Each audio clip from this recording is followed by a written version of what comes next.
Okay, I think we're live. I'm going to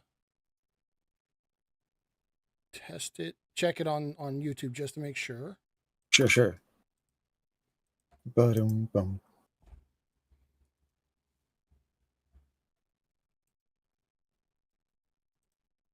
While we're doing that, how are you doing today? Not too bad. Not too bad. Anything interesting happen this week?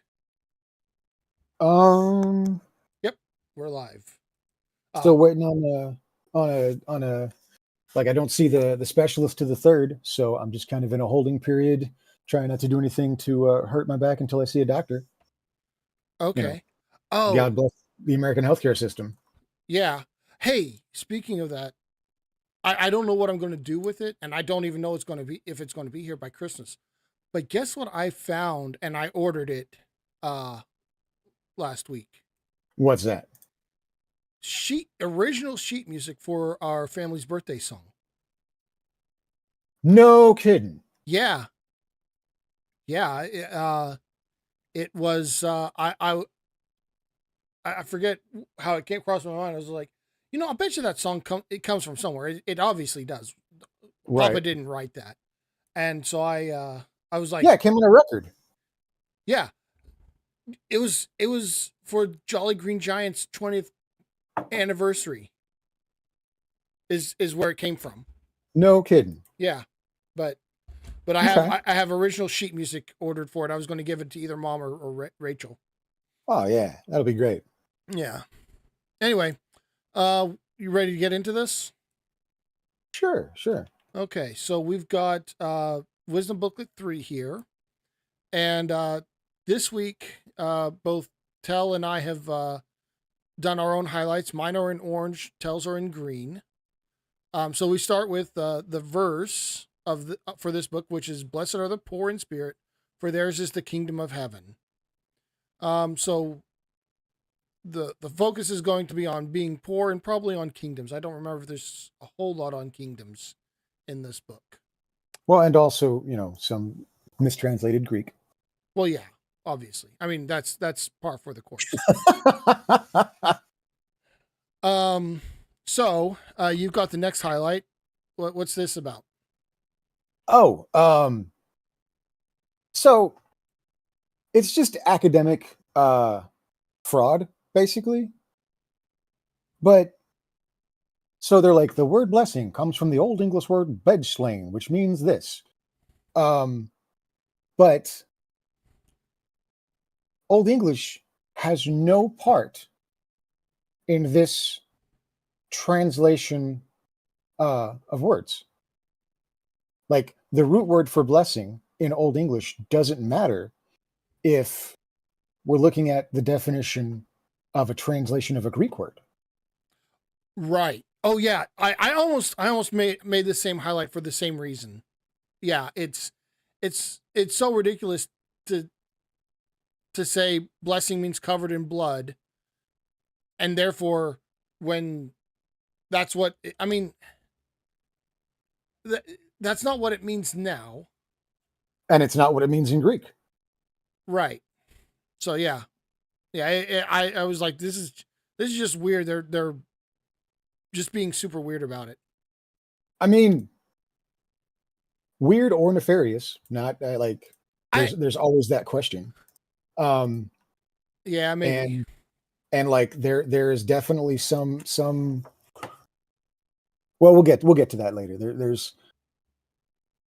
There's a part of this where I feel like they want to keep you emotionally pathetic so that you're easy to be manipulated.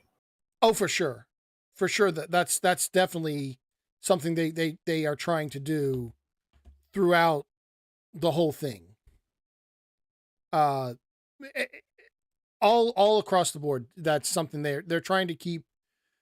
Uh, I mean, religion does that. A lot of religions will do that anyway. They want to make sure that the religion itself stays relevant and necessary to your life. And so they're not going to ever like heal you.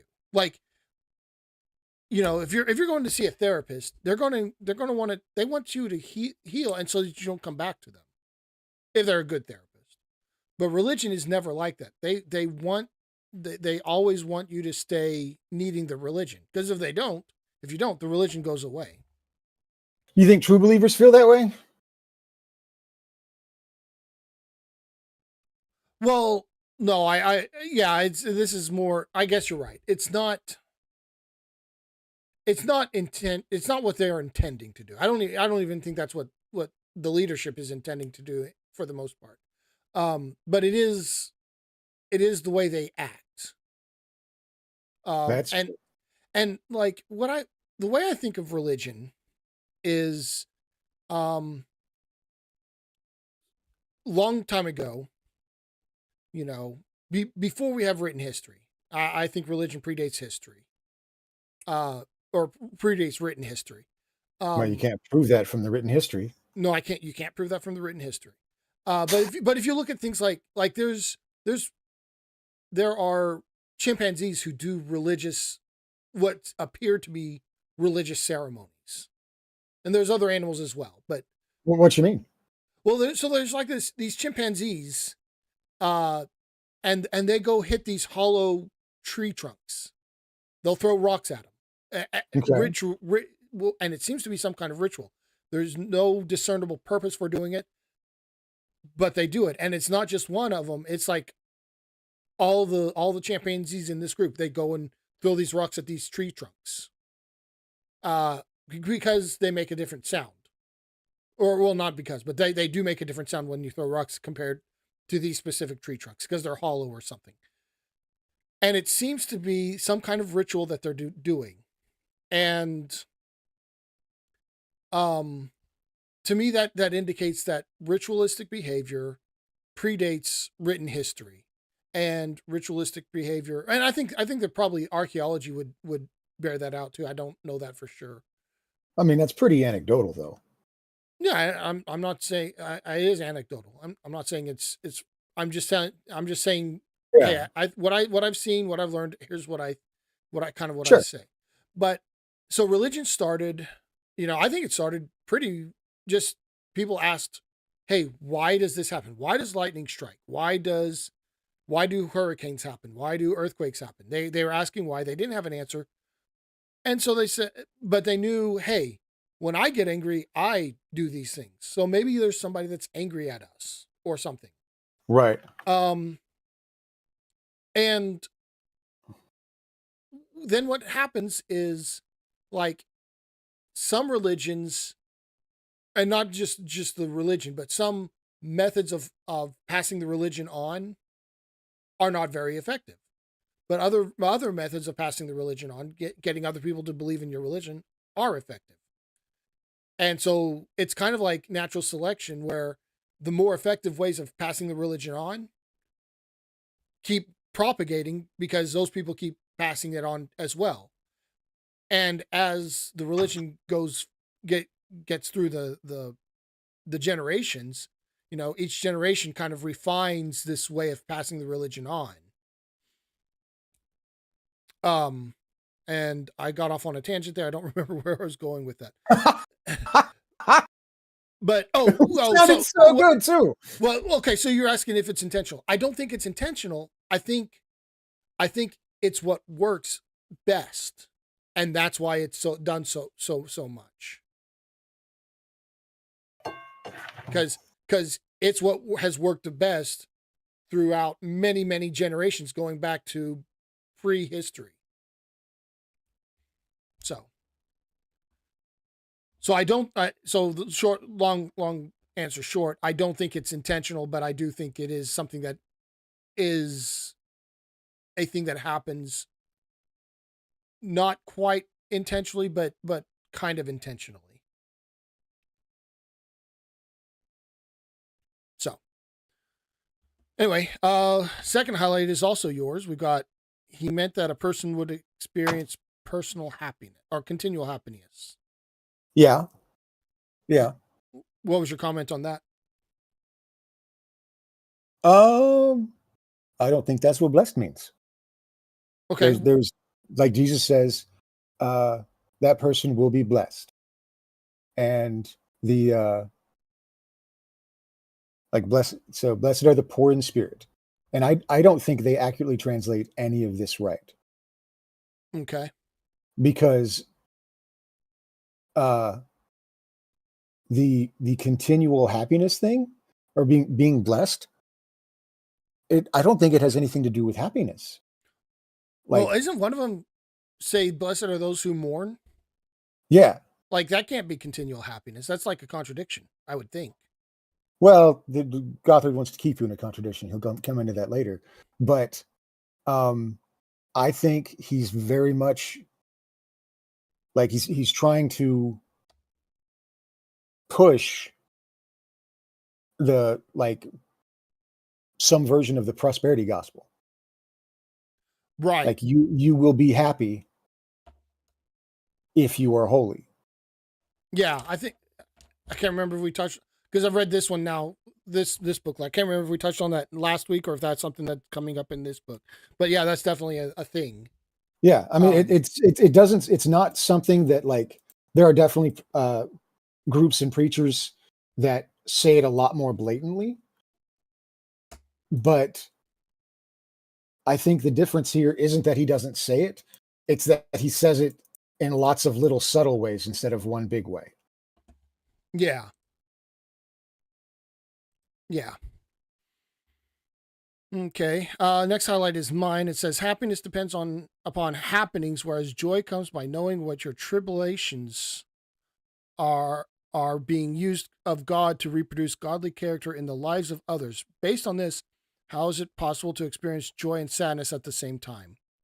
Um, and so my note on this is they're saying your emotions are invalid. The only source of true legitimate feelings is spiritual. They're gaslighting. I mean, that's what this Mhm. is. This is your emotions are invalid. That's textbook gaslighting. Yeah, All right. I say the same thing here in a minute. Hey, Azo. Okay. So the next one is yours. You want to read it? Where we at? It's three. It's the bottom of the first column. Oh, right. The term poor in spirit pictures a beggar who is totally dependent upon the outside sources for his life and daily survival.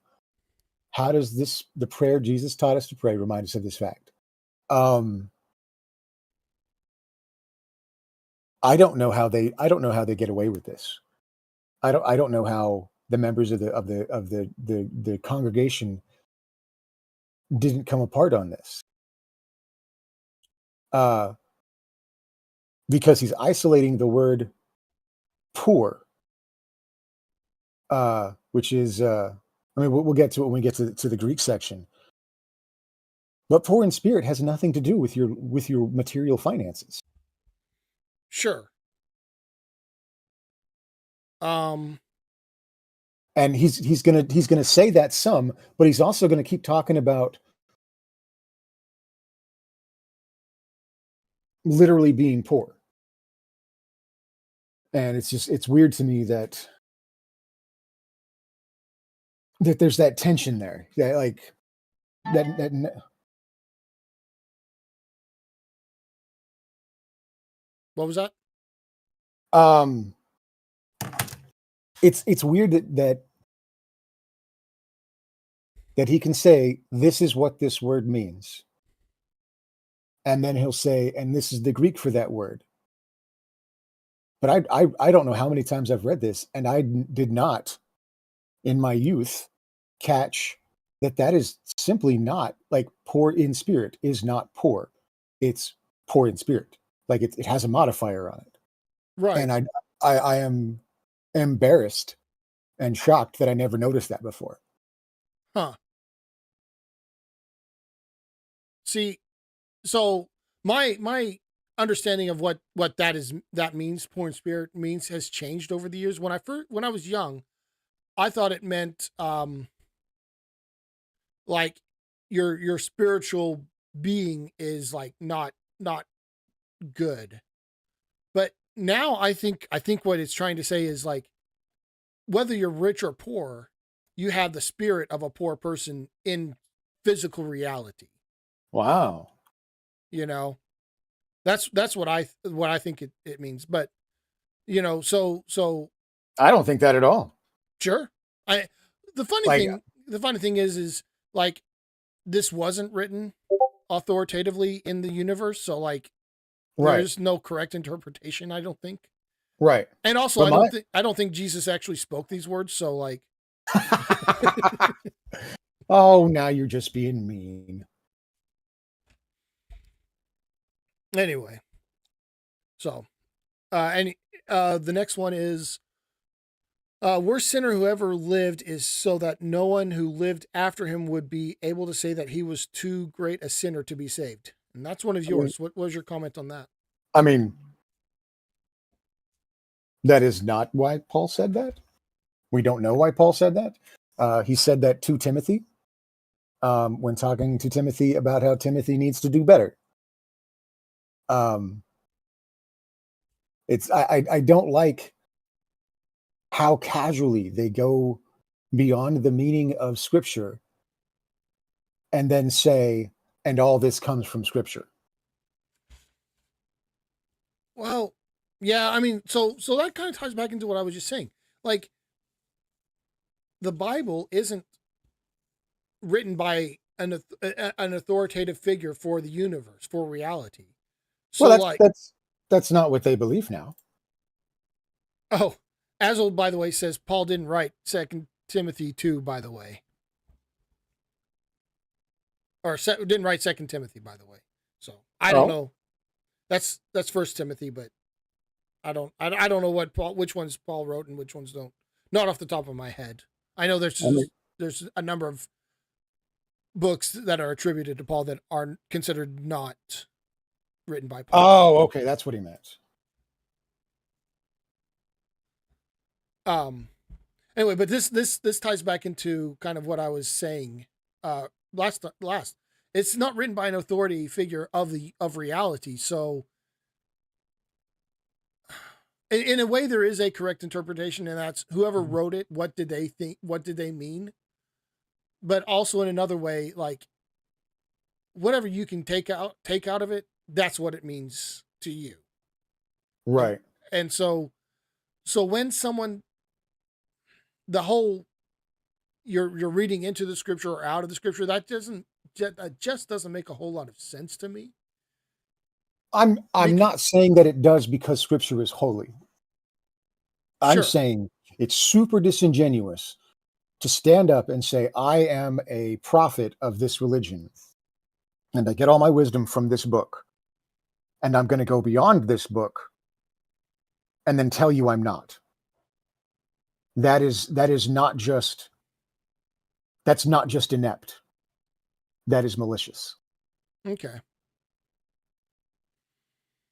all right. You want to read the next two since one is just a word? Um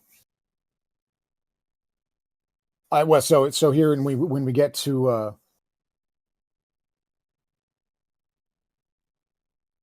I don't know where blessed are the poor in spirit for theirs is the kingdom of heaven is the verse we're talking about. Um when we are humiliated, we experience God's grace because he promised to give us grace to the humble. Um, humble and humiliated are related linguistically, but not emotionally. Humiliation is not being humble, and it is not being humbled. Humiliation is a disgrace. And I don't think there's any place uh, in what should be mainstream Christianity for humiliation to be like this. This might be where I find my toxicity the most, because not only are you encouraging yourself to be humiliated, which is going to let you get into uh, bad situations, you are also going to look at the humiliation of other people in the congregation and of your own children and not have sympathy that you should because they're getting what God should have given them. And that is humiliation, and that is scary. Like, As go. All right, were you done, or did you have more to say? um, I mean, I was just recapping that. Like, I know that there were times that we suffered. And the adults around us were like, this is good for them. God is bringing them low so he can build them back up. Yeah. Yeah. It's certainly that's certainly a side effect of this thought process. In answer to your question, Yazel, yes, these are the IBLP wisdom booklets. We, both my brother and I, we were used. These were used as part of our education for the first part of elementary school. All right. Next page. We've got. You had this X'd out? Did you want that highlighted, or were you on yours? No, I was just there. He's still going in about bankrupt and being about poor in spirit, not meaning what it does, and it just annoyed me. So I was just like, screw this, and I X'd it out. Okay. Sorry. Okay. Okay. So I wasn't sure. I should have checked with you on that. So my notes on this, if you can see that I've got 2 orange ones in here too. So I've got recognizing that in ourselves we are spiritually bankrupt, acknowledging that in our own strength we are powerless to do anything about our spiritual condition. And it's just they're trying to infantilize everybody, just trying to take any agency away from people and make them zombies for the cult. Absolutely. Yeah. Absolutely. I also brought up, are we poor in spirit or are we poor materially? Because we send our tithe into ATI and they report from following this advice. And when we have financial troubles later because we gave all our money and God didn't magically make our bank accounts bigger, it's because we had some secret sin. It's not because it's all a scam. So if life sucks because you follow this teaching, then it's working. Yeah. Yeah, for sure. Okay, you want to read the next one? I gotta scroll. Oh yeah, we're talking about the kingdom of heaven, and again, this is one of those things where they go beyond what the scripture says. He says, what kind of Jesus kingdom does God present for his disciples? And he talks about a present kingdom and a future kingdom. But I understand why philosophically Christians want to make that thing because it doesn't make sense what Jesus did. But what Jesus did was he talked about the kingdom of heaven. And he never made a differentiation in his words between the church and the afterlife or the future or whatever. Sure. Well, I think reading between the lines, the actual character of Jesus, well, I don't know about the actual character of Jesus. The Jesus that was written believed what the people that were writing him believed. And so like, I don't believe we know what Jesus actually said. Maybe some of the themes of what Jesus said actually come through in the text, but to say those are his actual words, word for word, or quotations, no, I don't buy that. Not for a second. Again, I'm not talking about the literal words of literal Jesus. I'm talking about you can't say my truth comes from this book and then go beyond that book. Okay. Hi, Deviant. That's fair. Okay. The next highlight is this one. It's a definition of poor, which is to be poverty-stricken, beggarly, utterly dependent on others. And that was one of yours. Yeah, I don't know if this is fun or not for people, because I don't think this is an accurate definition of the Greek word trohos, especially with the modifier pneuma, because I think trohos pneuma speaks more to a broken heart or broken spirit than a poor state of physical being that trohos would be by itself. but I'm not really a Greek scholar. But they really put all this intention on isolating the poor part from the spirit and from the rest. And I can only guess at their intent in that, but it doesn't seem like it's good academia. Like this doesn't seem like a good translation. Hold on a second. Are you telling me they were not academically rigorous in their when they wrote this? Hold the presses. Look, you wanted me to do a critique. Intellectual fraud is a critique. Fair enough. All right. Next one. I can't remember some. So, by the way, most of the ones where you had highlighted something and I had highlighted something, I couldn't add the two highlights. So if you have any highlights on this page, I don't know about them. Or what are you talking about? Well, on the last page, like here, I'd already highlighted it, but your highlight was bigger, so I could highlight yours as well. But I know there's other places where you had highlighted something, but I'd already highlighted it in my copy, and I couldn't put your highlight in the middle of my highlight. That it was just a limitation of the. It was a limitation of the software. Oh. So in other news, I found the chat. What's up, Deviant? Hey, Azo. Yeah. I need to. I'm a mess. I should put a link to these books. Yeah, these books are available online. From Homeschoolers Anonymous, I believe, is where they're at. But I'd have to dig out the link. There can be more than one highlight. In fact, given time, I will find out how to change the color and pick a cool color.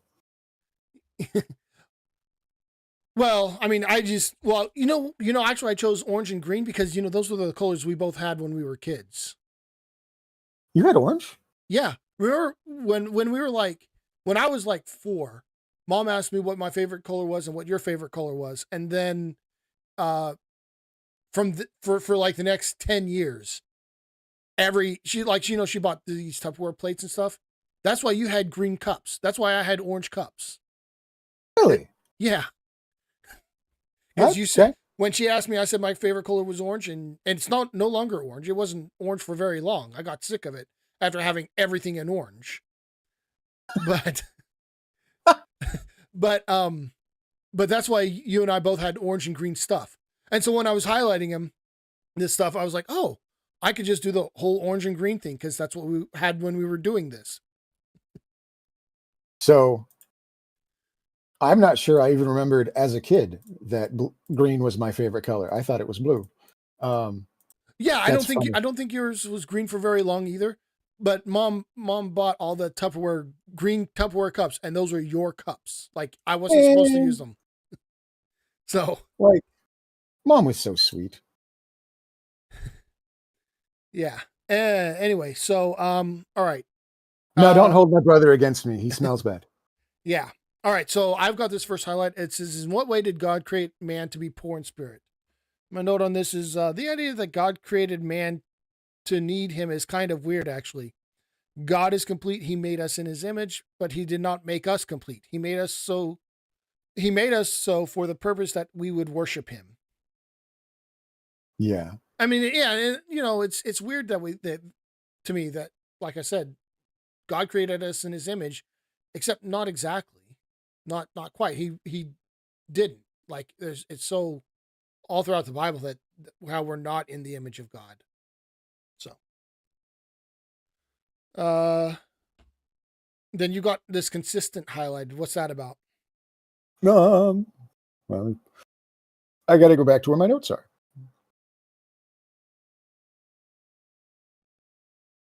Oh.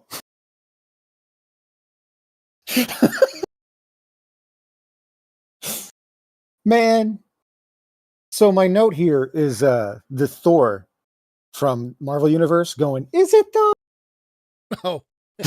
When he says God's law is consistent. I'm okay. like, Gotcha. And blessed are these, blessed are those, blessed are those. Also, I want you to go kill every man, woman, child, and animal of the Amalekites. In fact, cut their women open and kill the babies that are unborn. Not super consistent. Well, and then didn't uh Achan, didn't he like keep some of the spoils of war that they weren't supposed to keep? He buried him in his tent. And Yeah, so and then and God had the earth swallow the guy up. yeah, yeah. Yeah. I mean, yeah, you're right. Not consistent. My highlight Well, is and then like, and then the church would just be like, well, it's not that it's inconsistent. It's just beyond human understanding. It's ineffable. oh, hey Deviant, don't worry about it. If you want to go to the other one, that's fine. I just appreciate that you watch it. Okay, so I have fairness is lowering God's standards to the level that can be achieved by our human will and ability. And and so my note on this is pretty simple. It says it seems like they're saying that God's law is intrinsically unfair. Yes, yes, that is what they're saying. Uh you want to read the next one? It's one of mine. I'm switching back between Oh, between okay. I'll this go ahead one and and the one I'll behind. let you read yours and I'll read mine. Okay. So it says the Greek word for poor is the same root word that is used to describe a drooping organ of the body. Ptosis occurs when the eye occurs in the eye when the muscles of the eyelid no longer hold themselves up. The result of the condition is that a person is not able to look up. My note on that is I'm sure we will get to this in the resources, but it seems like a stretch to say that being unable to look up is like being poor in spirit. I don't remember actually coming back to this. That seems really weird to me. Yeah. Well, I mean, also, this is so philosophically shaky. The Greek word "poor" is the same root word that is used to describe a drooping order of the body, a drooping organ of the body. Root words does not like that's not how etymology works. It doesn't like just because someone has a root word in one word does not mean that those two words are intellectually connected. Like I don't see any connection. Like I did what looking in the Greek I can do, which is admittedly not much, because most of my Greek comes from building off of this bullshit. Uh, but and I don't think that's I think they're just making this shit up. Yeah. I Because mean, because they want to build in the idea of looking down and being submissive into the cult. yeah, that's Because, there's some of that for sure. Definitely that. It's also this whole thing where they're trying to read so much into it and everything has a deeper meaning that's related to like eternity. Like if you stub your toe, well that there's that has a meaning. There's something else going on that stub toe represents in your spiritual life. what your toe does in life echoes in eternity. That's silly, man. Yeah. So let's see. Next page. Nothing there. All right. Here we got one from you. It says most important thing about us, and probably on page Uh, 71. so I put so so he's like, what comes into our minds when we think about God is the most important thing about us. And I just said bold statement. I wonder how he's going to back it up. And then he's got the history of mankind will probably show that no people has ever risen above its religion, and man's spiritual history will positively demonstrate that no religion has ever been greater than its idea of God. And the introduction of the word probably there makes that sentence like you could just eliminate that sentence. It doesn't mean anything. Yeah. Yeah. I did want to, I struggled with trying to, how to put this. I was looking at this paragraph too, and I was like, I want to say something, but it's just so. I didn't really know what to say about it. It's just really. I don't know how to say. No people has ever risen above their religion. How wrong that is. Like it's almost an incoherent sentence to me. It Like, is. And another thing worth noting here is if you look at this page all the way down, actually, look at the second to last paragraph where it starts, "It is my opinion." yeah, So notice, go ahead and read it. well, it doesn't matter. What I'm going to say, it opens a quotation mark there on it and never closes it, which is, a syntax error. But that made me think, wait, who is he quoting here? Because there's quotations all through this. But those quotations don't actually mean anything. They're not quotes from a scripture or from another book. He doesn't attribute them to anybody. I think he just thought it gave him more authority to put quotation marks around his own words. Well, this is an excerpt from a book. Oh, is it? Yeah, yeah. It's this A.W. Tozer. It's a book he wrote in the 1940s. And Okay. they cite it at the end of the section. Oh, okay. So I assume that's what the quotations were about, is because they're quoting a book. Okay. So this is, never mind that then. Well, that's just lazy. That's not even plagiarism. That's just. It's not plagiarism because they cite it. I don't know if it's copyright infringement or not. Although I think this one, like the last one in book 2, didn't say it was used by permission. This one does say it's used by permission. So. Okay.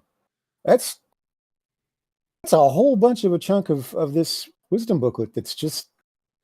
Yeah, I'm guessing we're going to see that going forward. Is they're going to have excerpts from from literature as a bulk of the thing. So gross. we got another copy of page 71. Yeah.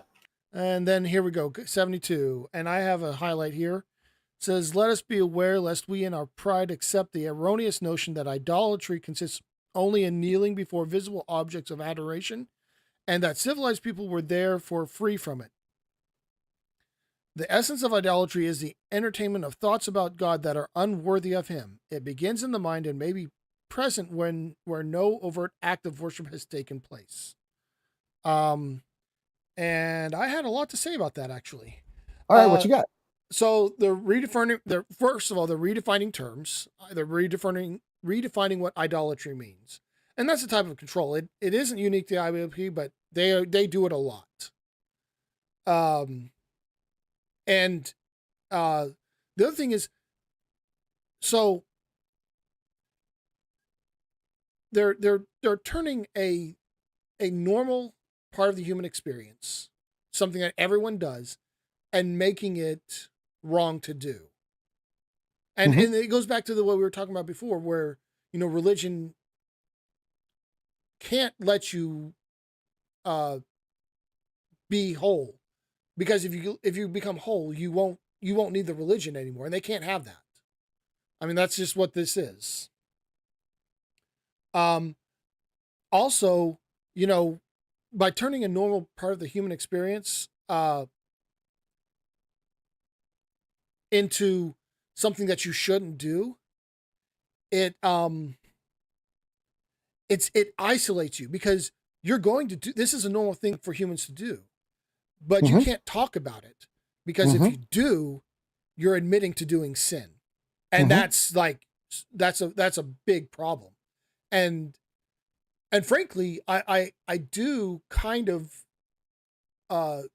credit that proclivity of especially this type of religion for my deconversion, because I feel like there's a chance that if I had been asked the questions I had, because we weren't supposed to ask questions, we were just supposed to have be completely confident in our faith. So I never really asked the questions that I had.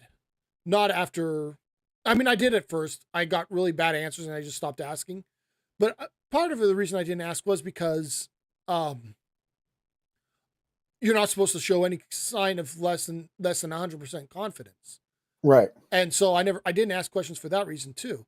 And if I had asked those questions, maybe I would have been given answers that I would have like affected how much I did or did not have when my faith fell away. Uh, maybe I would have, if I'd had answers, maybe that it wouldn't have fallen away. And so, like, what they're doing here is actually going to be detrimental because to in the long run, because they're going to have people who have these doubts, but they can't talk about them, so they can never get those doubts answered by someone who wants to keep them in the religion. So that's all I have to say about that. Pretty good. I mean, it does depend on, like, it's only bad if the people think as deep as you do, because like it definitely isolated me from stuff, but that just gave me, neglect and isolation trauma, not cool knowledge of philosophy and stuff. Maybe, maybe so. All right, I just my I'm glad it worked for you, but that was not my experience. Okay. All right, we got the next page here, page 73. Um, so I have two highlights on that. I don't have any highlights for you. First one is learned to live with unholiness and come to look upon it as the natural and expected thing.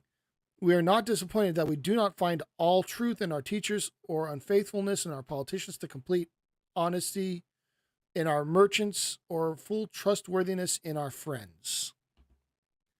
Um, and it's just my problem with this is they're saying, hey, people aren't perfect, and I agree, people aren't perfect, but like you're supposed to hold them to a perfect standard, and that's just not going to work out. Oh, You're not at all. you're you're you're building in the expectation of unrealistic expectations, and that's going to be a problem.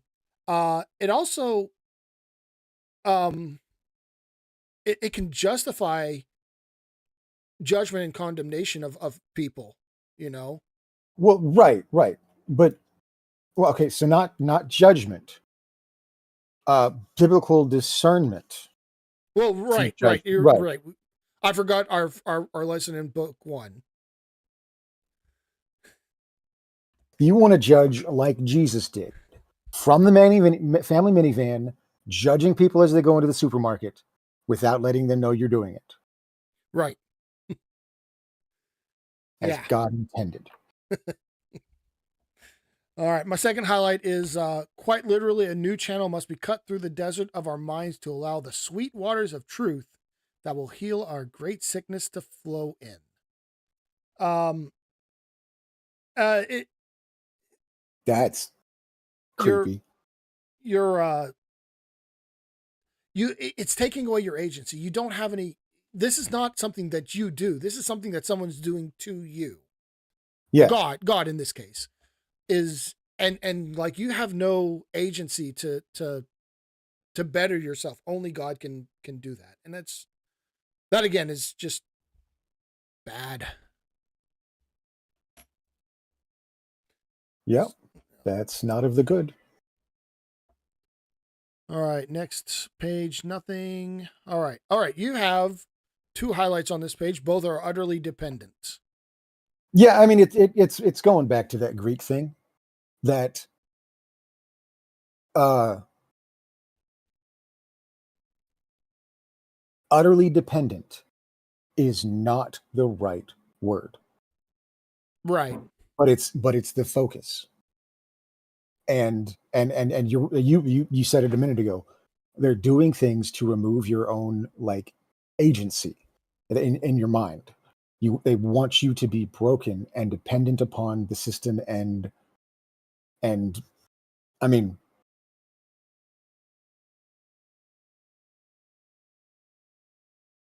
they're just tricking you into needing them.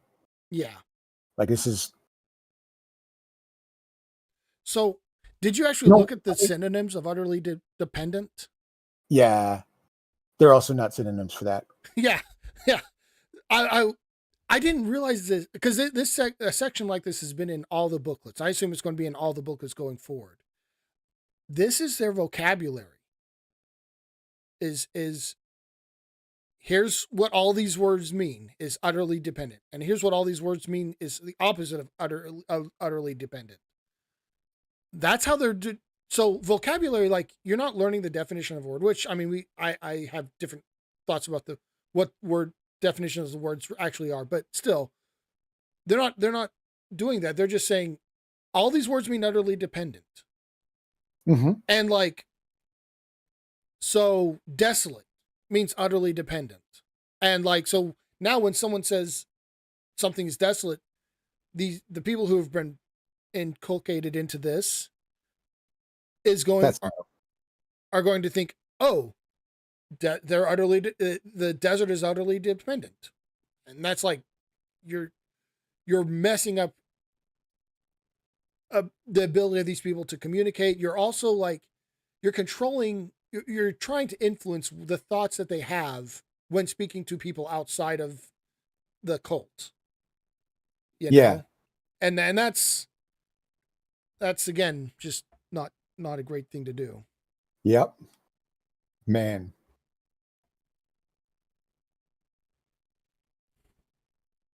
I wonder how many people just thought we were fucking weird. I don't know. I mean, I've never been normal, so it was just kind of Right. par for the course. I don't think I would have been normal if I hadn't gone through this either. So like I'm not I don't know. so Just like the level of incomprehension that I have for some very, very common things is annoying sometimes.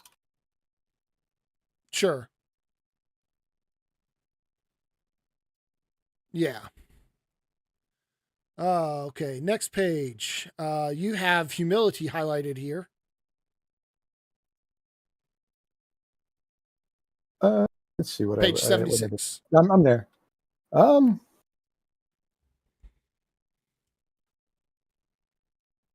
I think I only have humility highlighted here to call again that humility and humiliation and being broken and all that, which is being repeated extensively, is not in the verse from Matthew 5. Like they're building upon their lesson, but they're not building it upon the scripture. Like they're saying, here's the scripture, and I'm gonna make some shit up about it.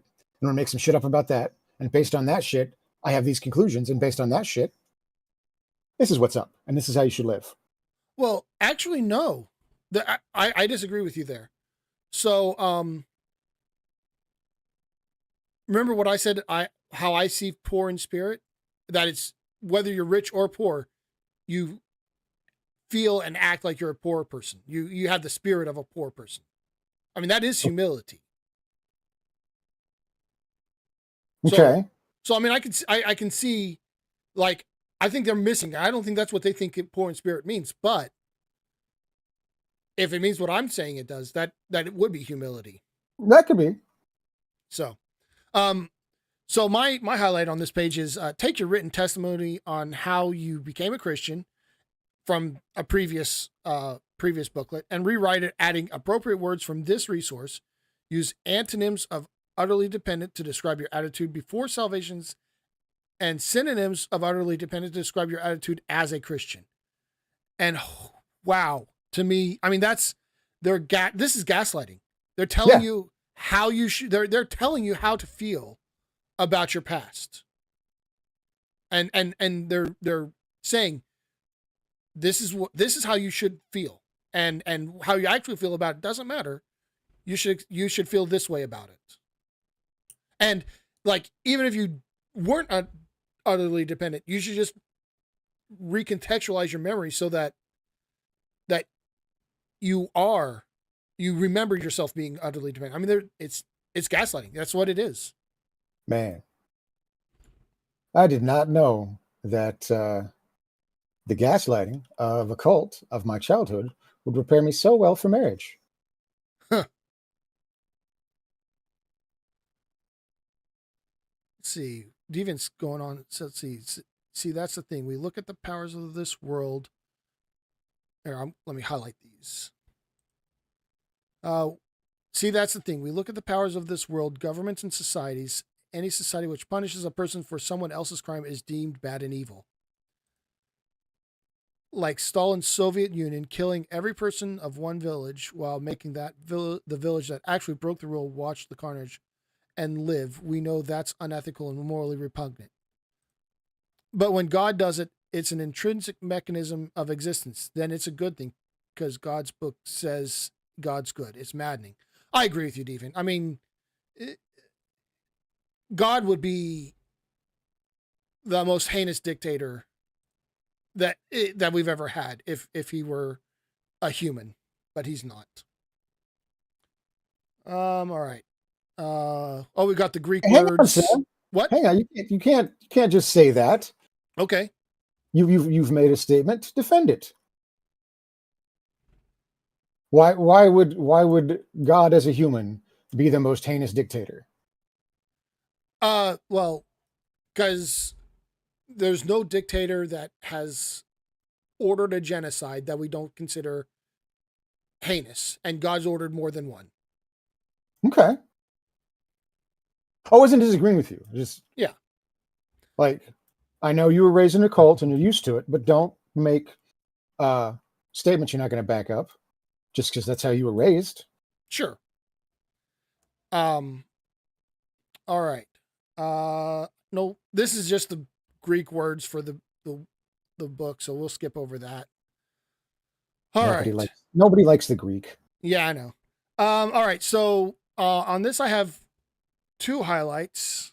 First one is text. The Greek language contains many synonyms which suggest subtle differences to the reader. These distinctions provide rich insight into God's word. Study the following examples for our English word poor. And it's just funny to me because they a few pages back, they listed a whole bunch of synonyms for a word, what they're called synonyms anyway, and glossed over how those synonyms have subtle differences. But the Greek, it's so precise that even the most subtle difference has a whole different word. And it's like, yeah, you just showed us that in English. Why are you dogging on English like this? And I know the reason why. I mean, they have to have a justification for why the New Testament was written in Greek. Because it kind of doesn't make sense if you just look at it. Well, not just that. It's more gaslighting. You can't understand this because you don't know the good language. But if you get these few little words, and you if you gain the intellectual capacity to do what I did for this study, which was look up the Strong's Concordance and try and understand some of the Greek, then you can, just like this person, control your whole family. Yeah. Or your church, or your section of the cult. Just be like, well, the Greek, what the Greek says is, and no one will argue with you. Yeah, I mean, I find that to be the case. I mean, if someone tells me what something says in the original Greek, I'm like, okay, I don't really know. Didn't study Greek. I couldn't tell you what Greek is. I mean, right. I couldn't what the Greek is or what it meant in context. The other highlight I have is this stock photo they have, and I know it's a stock photo. From it's Dore Bible illustrations. I looked it up, and it's some guy from the 1800s who did a whole bunch of like wood carvings of Bible illustrations. Oh, okay. And so like I don't think like I think they in some ways they were just working with what they had, but it's really funny to me because this picture here is a depiction of the story of Lazarus and the rich man, the parable of Lazarus and the rich man, Okay. and they made the rich man black. So the evil guy's black, and the the the the poor man, the guy that's the hero of the story's not black, and Stay classy, Christianity. yeah, Stay I know. classy. I just thought that was that just struck me as funny, and it's like don't put that in there. Don't. Could we Uh, not? Could we please not? all right, we've got um more the Greek alphabet, and Racism. okay, this. So, you know, this is they're having you write your letters, and I remember hating having to write the letters over and over again on a line, and that was for the English letters. And now they're Yeah. having you write the Greek letters over and over on the line. Yeah. And it's like, come on. What possible usage is this going to be for us? Look, as I remember, in kindergarten, learning the word diphthong was a lot of fun. I still Yeah. don't actually know what it means, but diphthong, that was fun to say. Yeah. All right. But Moving. no, I don't know any other benefit other than the ability to control people than from knowing the little bit of Greek that we know. And who likes controlling people? It's silly. Yeah. All right. Next page. I've got. I just thought it was funny. I don't know who wrote this. I don't think this is an excerpt. I think this someone at the IBLP wrote this, or they plagiarized it and didn't cite it. I'm not sure.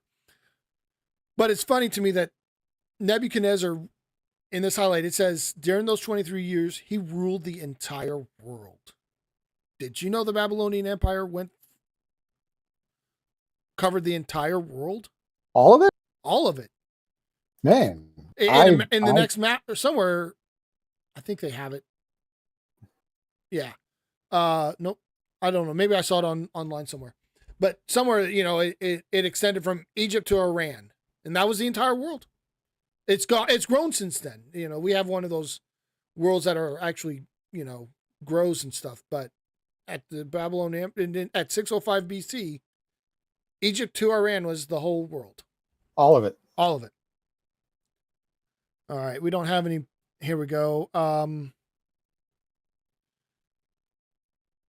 So on page 84, I've got a highlight here saying, believing that I achieved what in reality God. The operational definition of pride is believing that I achieved what in reality God and others have done in me and for me. And my thought is, I don't exactly agree with this, but I do think there's something here that actually is relevant. Hey. What? Panda, what do you mean this? I wasn't looking and I don't know what you said. Or I don't know what we were talking about when you said this. Oh man, Oh yeah, stream guy's not looking at the chat. No, it stopped updating. It stopped updating. I didn't get those last messages.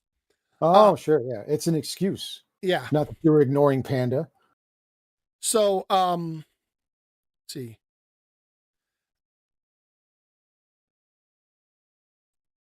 Okay, so Panda asks, how do you guys think this has affected or did affect how you looked at people who were different? The brown person.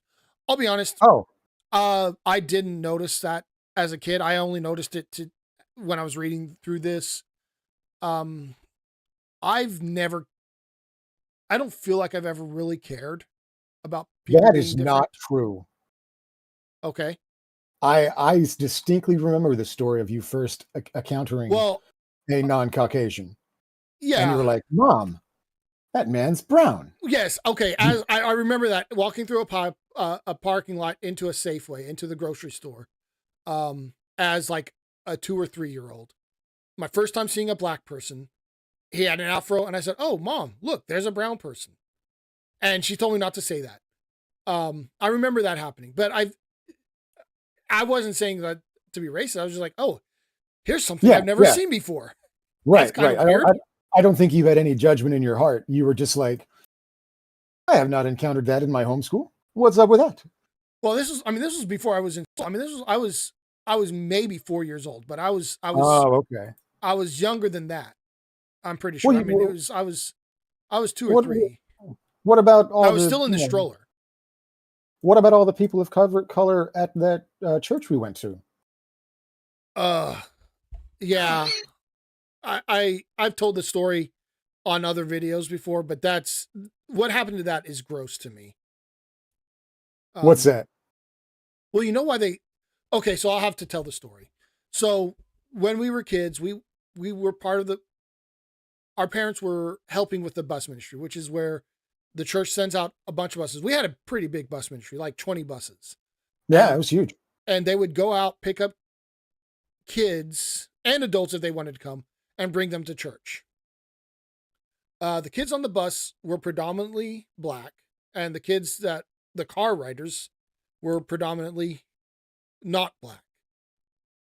And after about a year or two of having the bus ministry, uh, the bus ministry kids were sent. So behind the church building, there was a like a big playground for a school, and then the elementary school. And after about a year of the bus ministry, all the bus kids were sent to go have their church, a separate church, at the school, and they weren't allowed to be in with the car kids.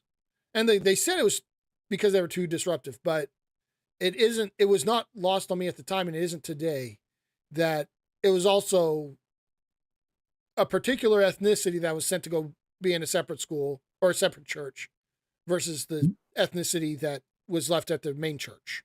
No shit. Oh, you didn't know I about that?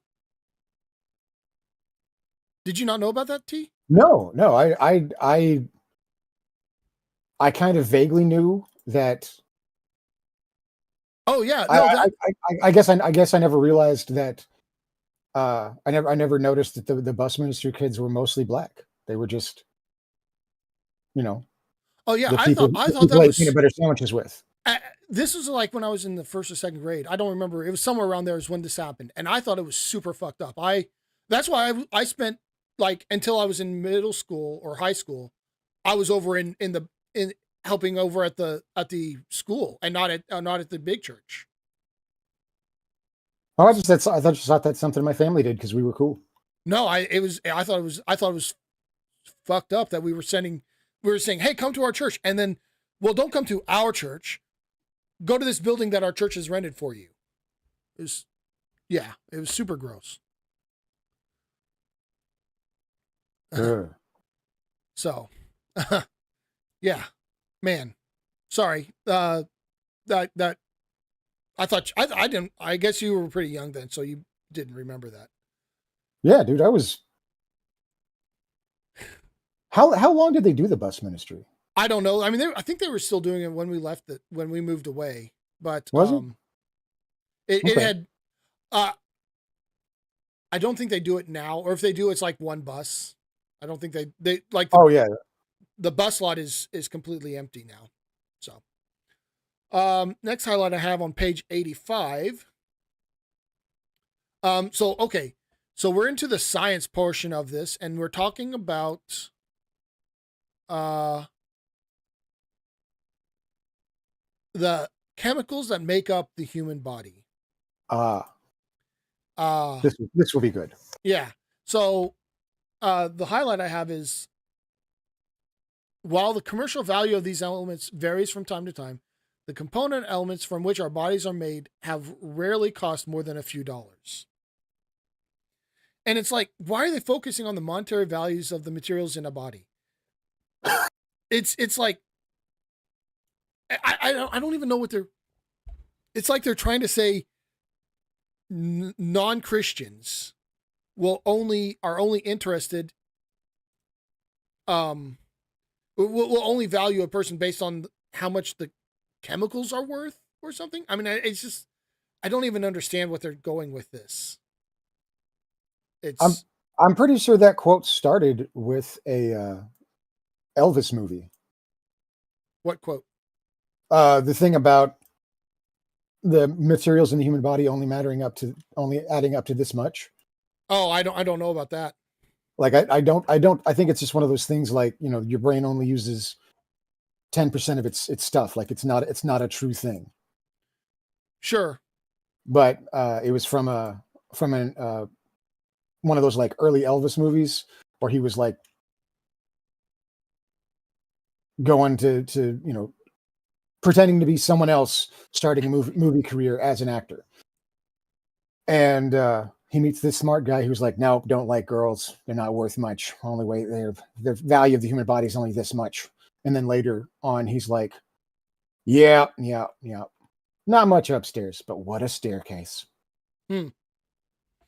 Yeah, I With mean, yeah, maybe so. I don't know. It's just weird for that they're it even focusing on the monetary value of just that. it seems completely random where they pull their facts from. Yeah. All right. Next one I have is okay. You're gonna like this one because it's doing the eisegesis that you hate. Uh, they say the Hebrew word for dust is something, whatever that is. It doesn't mean a clump of clay or a collection of dust. Instead, it is thought to refer to the smallest particles of existence, the atomic elements. Thus, Adam was formed from the non-living elements of the earth. So, like, that's not in the Bible. They didn't know about atoms when they were writing the Bible.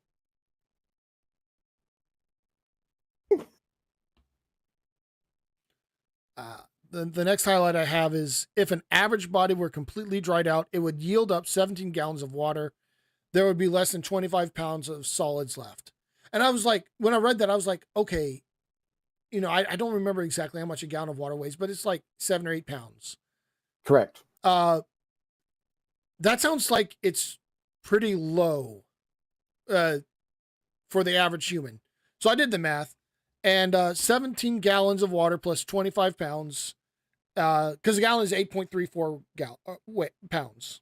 Right. Comes up to 165 pounds or 74.8 kilograms for those who don't use the right weights.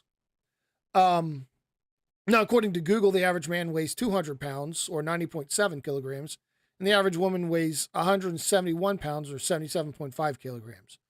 Maybe it was lower in the 80s, but like, I don't know. I just thought it was weird that they talked about how much it weighs too, and they didn't even get it right. And then the third highlight is how can God make so many substances from so few elements? And it's just like, I mean, they're like God is the one responsible for how chemicals interact with each other. I mean, that's Right. just it's just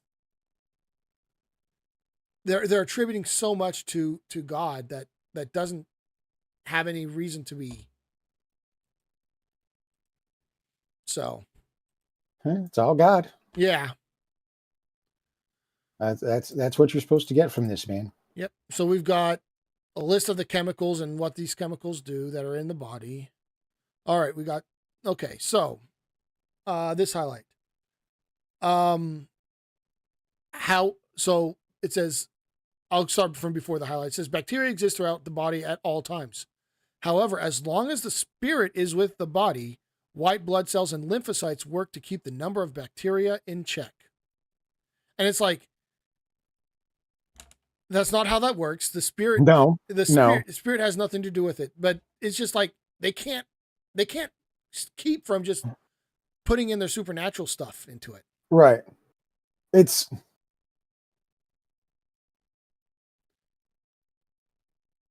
it's like they're giving the students just enough information that they're going to reject a scientific education if they hear about it. Oh man, you're right. I hadn't even thought about what. Maybe so. Maybe so. Like, yeah, I know about this. Yeah, we talked about the elements. Yeah, yeah, I got it. But those lymphocytes wouldn't work without the spirit. Yeah. Yep. Like,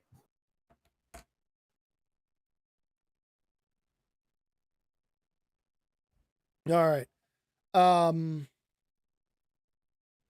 Oh, the second highlight is just for Deviant if she's here because it talks about Egyptians, and I know she likes Egypt. It talks well, about. Deviant's going to come back and watch it. You could go ahead and say the thing. It says Egyptians believed the body and the spirit were tied together, and that each person would use the same body in the next world. Anyone with enough money, therefore, could preserve his body while he waited for the next world to come. The process of preserving a body took 70 days. The internal parts of the body were removed and replaced with rags or sawdust saturated with Uh-huh. oils, spices, Uh, and heavy metals. These prevented the growth of bacteria. The body was then placed in sodium carbonate to dry out all the water. Finally, the body was often covered with pitch and wrapped in layer after layer of linen. By yeah. preventing the growth of bacteria, drying the body, and sealing out insects, the Egyptians preserved the physical remains of their dead for thousands of years. Let's see. Okay. So, in the absence of Deviant, I'm going to say, with no basis at all, that that's 100% correct. Yeah, I'm sure if it's not correct, Oh, Deviant's here. Never mind. yeah, if that's Like, not, I was going to say, throughout the 5,000-year history of ancient Egypt, there was no deviation from this sentence at all. it could be. I'm sure Deviant will correct us if it's incorrect. But I just was like, oh, they're talking about Egypt. I'll Look, highlight that I've for. only, I've only got so much time to say something before Deviant types, and so I've got to get my licks in now. Okay. All right. Let's see. That was page 88. We're coming up to the end, I think. You're coming up to the end. Yeah. Well, we got about 10 more pages. And I do know we I have would be so mad at you if I were a kid. uh we've got I know there's one where like several highlights per page because it's just a bad thing. All right, so on page 89, we've got how does mathematics emphasize our total dependence upon God? Um and my thought about this is I would like to know the answer to this question because I've seen a lot of my math in my life. Oh, you even said that sounded semi correct. Um, all right, so uh, I've seen a lot of math in my life, and I've never seen any God in any of it. So like, I don't know what they're saying here. They talk about how much air we breathe and how much water we use. Oh, she says not heavy metals in mummies. I look forward to your critique, Deviant. I can't wait to read it. All right. It's Uh, so cool you're an Egyptologist. yeah. Okay, so page 91, we have that picture of the black guy again. Yeah. So like, not just using it, we're going to use it twice. Like I haven't noticed. This is the only one that stood out to me. So maybe they've used other ones more than once, but it's weird that they used this one twice. And they probably didn't even think about it. They just were like, oh yeah, this is the picture of a poor man. Okay, my highlight here is fairness laws are futile attempts to make everyone equal and bypass God's larger purpose for allowing different things to happen to different people. Um, and I feel like this is an attempt to address the problem of evil. Um, they're it's kind of like what a lot of people say when uh they address the problem of evil. It's like, we don't understand what God is doing or whatever. It's just weird to say uh the way they focus on the fairness being a human construct in it. Like it's like they're saying it's not there there is no evil. It's you're just looking at it wrong. And I mean, Right. I guess that is what other people are saying when they say you don't understand what God's purpose is in allowing the evil. I mean, that is what they're saying, but it's weird to be so blatant about it, I guess. Um,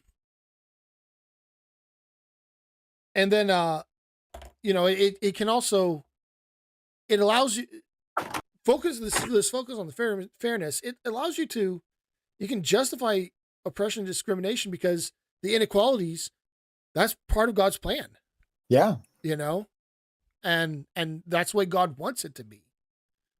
So, all right, are you ready for this? Because we got another one of those lists where it's the right way versus the wrong way coming Let's up. do it.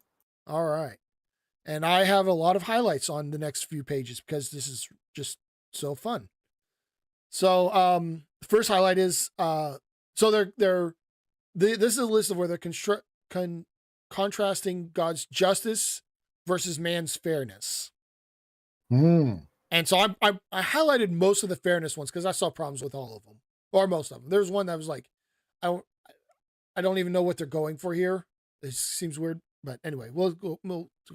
So first one is fairness laws now give mothers. Oh, and they also call it fairness laws. Which is, I don't even. I mean, I know what they're doing, but it's weird to say it that way. But fairness laws now give mothers the right to decide whether or not they want their unborn children to live. And of course, you got to bring abortion in right away. Right away.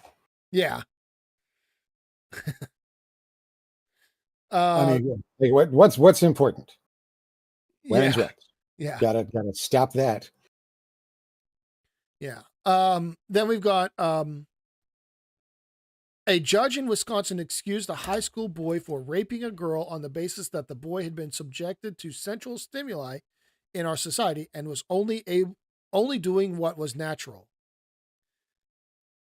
And I was like, that doesn't sound like something that actually happened. And so I tried to look for it. And it turns out this is actually a story that happened. It was in 1977. A judge in Wisconsin said this and acquitted the boy from raping a girl for this. No shit. Yeah. So That's gross. yeah, it is. But there's a lot of things going on here. So like they're making this argument, hey, this is what man's law does.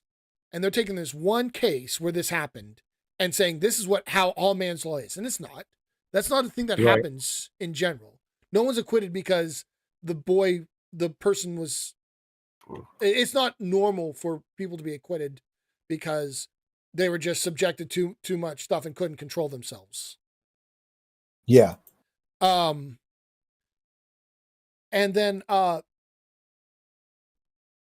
they're also blaming they're blaming the victim here because the boy couldn't help himself. She was showing too much skin. So he just he had to rape her. Like, had to. What? No, that's not how that works at all. And that's the problem. I mean, that's the problem with the judge, but so it's, yeah. Ugh. Ugh. Sorry, man.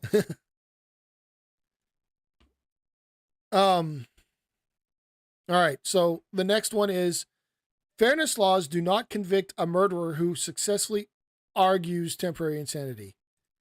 It absolutely is, Panda. It absolutely is. Okay. So I was going to ask you, hey, what do you think? What is the purpose of the justice system in your opinion?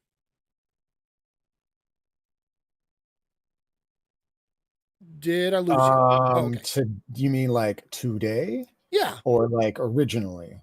Today. Like what are we trying to accomplish with our justice system?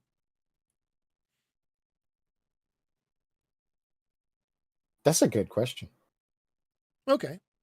Like, I know what we should be doing, but I would argue that we're not. Well, okay. Well, like ideally, what are we trying to accomplish? That's what I'm asking. So there are two ways that you should make laws. You should make laws because there are things that you see as inherently, this is the deal breaker, this is wrong. Like murder or rape, things like that. There is none of that we want in society. However, what we found is that when you just make laws for moral reasons, sometimes you have unintended consequences. Like alcohol is basically poison, and it's like not good for you. But when we found that we banned alcohol, the unintended result was a major boost in organized crime and no reduction in uh, alcoholism. So we want to start with the idea of having a good society, but then it's kind of a like a where you're testing things out to where you're trying to make the best society possible as you adjust laws to see what happens. Okay. That's what it should be. Okay. Um. So for me, the purpose of the justice system What do you mean should. justice system in Oklahoma? I'm just talking ideally. Like, what would the perfect justice system be for me? Okay, go ahead. I'll come back to justice system in Oklahoma. Sure. Okay. So the purpose of the justice system is to minimize the amount of non-consensual harm that is done. Which, if you want to argue consensual harm isn't actually harm, I mean that's whatever. But it's to minimize non-consensual harm. Okay. Um,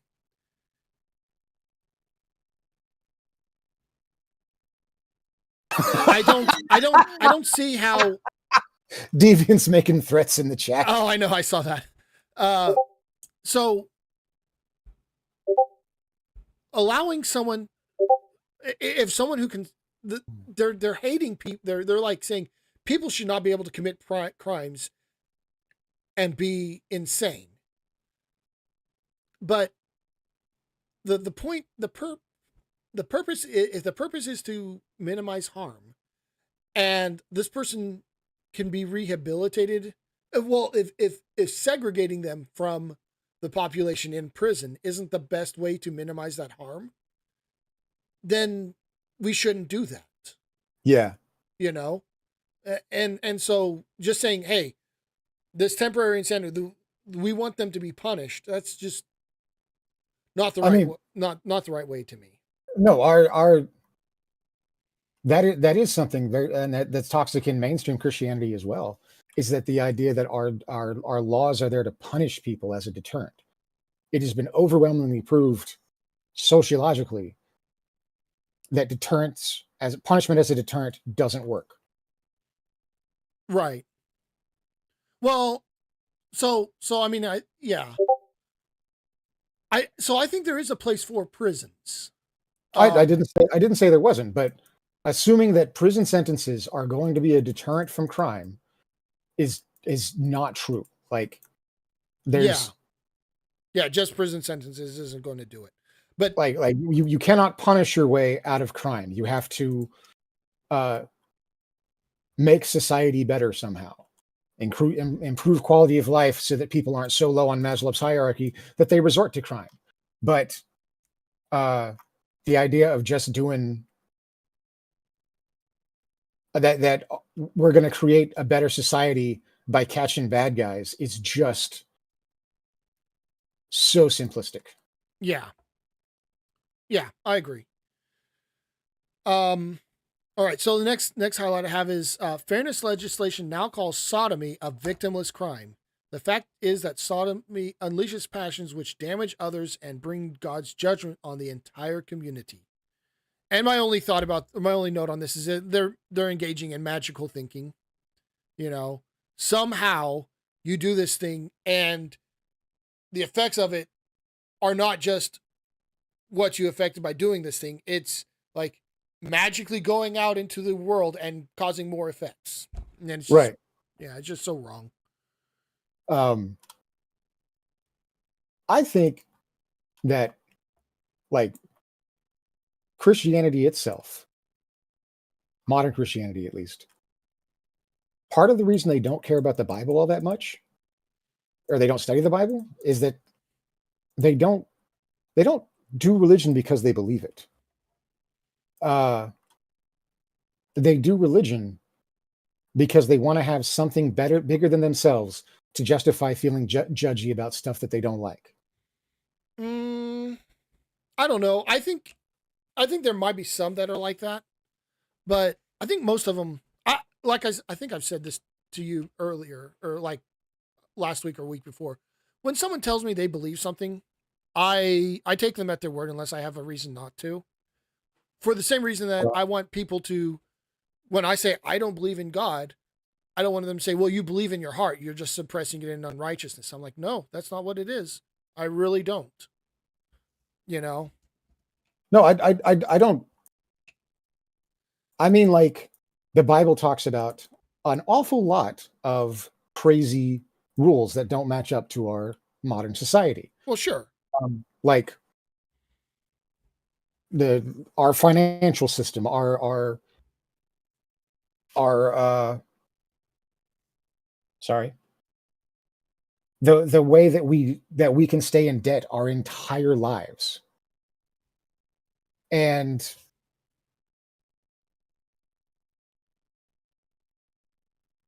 if we man, I lost where I was going. What was I saying? Uh, I don't know. I don't know what Shoot. you were trying to say. Um, Shoot. That was a good point too. Dang it. Ah, dude, uh, these memory problems are getting worse. oh, I'm sorry, man. Uh, okay. So Devin asks, uh, what do they base their analysis of man's fairness? And if I were to guess, I'd say there, and there's an emoji that I swine, I think. I'm not sure what it. Oh, maybe. Oh, it's an ass. It's a donkey. It's an ass. Okay. Um, I would say it's kind of what T was saying a minute ago. It's the things they don't like. It, that's what they're basing it on. Right. Because if it was based on what the scripture actually says, they would be like, we can't have clothes of the same two fabrics. You say it gets better. I'm starting to doubt that my default protection against concussions did not actually work. You see, um, I've never had a concussion. A concussion is a medical diagnosis by a medical professional, and that is a protected thing. And I've never had a medical diagnosis, so I've never had a concussion. okay. Well, if you say so. Um, Sorry. okay. So one thing about that is, so when I when people say they believe the Bible, but they don't, they wear mixed fabrics or whatever. Okay, I'm with you there. They're not following the Bible, but I don't take them when they say they believe the Bible. I don't take them at face value on that, because like it's unlikely that they've read the entire Bible, and it's like there's so many contradictions in the Bible. You couldn't believe the entire Bible because you can't, like, the human mind can't believe contradictions. Right, but that's part So of the toxicity of this whole thing is that you've got these people willing to die. Literally, you got people willing to die over the truth of this book, and they never read it. sure, sure. Yeah, no, I was just going to say, but when they tell me specific things that they believe, like, I believe Jesus died, and rose from the dead. Okay, I believe you believe that. It's things like that. But if they just say I believe the Bible, I'm going to say, okay, I believe there's parts of the Bible you do believe, but there's probably parts you don't know of or have kind of a some way of interpreting it so that it doesn't contradict other parts that you believe as well. Something like that. All right, on to page 93. We've got fairness laws on divorce and remarriage are based on the assumption that personal happiness is more important than fidelity and loyalty to marriage vows. And my note is it's not just about personal happiness. Being in a healthy relationship is by definition unhealthy.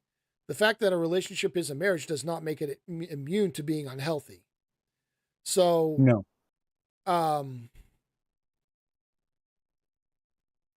I just like, there's the things that they hate, and there's abortion. There's the big ones: abortion, homosexuality, Divorce. divorce. Yeah, and so they're going to bring those up, but it's like they just don't understand. It's like they don't understand how real life works, and they we were talking about it earlier, you know, how you don't um you don't want to have sin in your life, and so you don't talk about things. The Right. divorce thing is a lot like that. You know, there's going to be unhappy and unhealthy marriages, and they're just going to ignore it. They're not going to talk about it. They're just going to just it, say, "No, my marriage is the perfect marriage," Oh yeah. and it's really not. And that's what they're going for here. Uh, Yeah. okay, so next one is fairness laws on pornography conclude that every person has a personal right to read whatever he or she wants to read. Fairness laws claim that morality cannot be legislated. The fact is that every law legislates morality. The only question is who determines what is moral, God or man? Man, And I like, cannot. Hey, we got to back up yeah, because the cult's views on divorce may be the most toxic thing, at least in my life. sure. Yeah. You should, It, nobody should put up with abuse. right. For sure. Absolutely. 100%. And you're right there. Like, to them, marriage is a lifelong thing. And once you've made that decision, you are not to go back. And so it doesn't, No matter what the other person does. no matter what the other person's, no matter, and it's not even just like that. Like, people change. Like, I'm not the person I was 20 years ago, and you aren't either. No. And so, like, if you're married to someone and you change one way and they change another way, and you might have been, you might even not have an unhealthy marriage, but you're just not right for each other anymore. And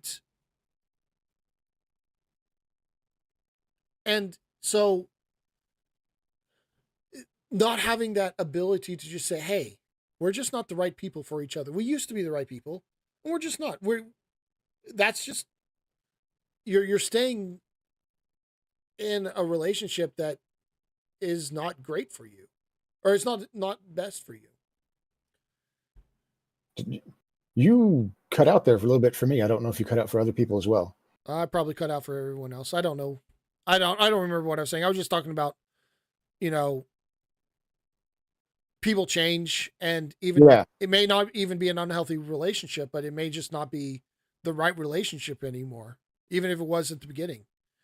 Um, And the idea that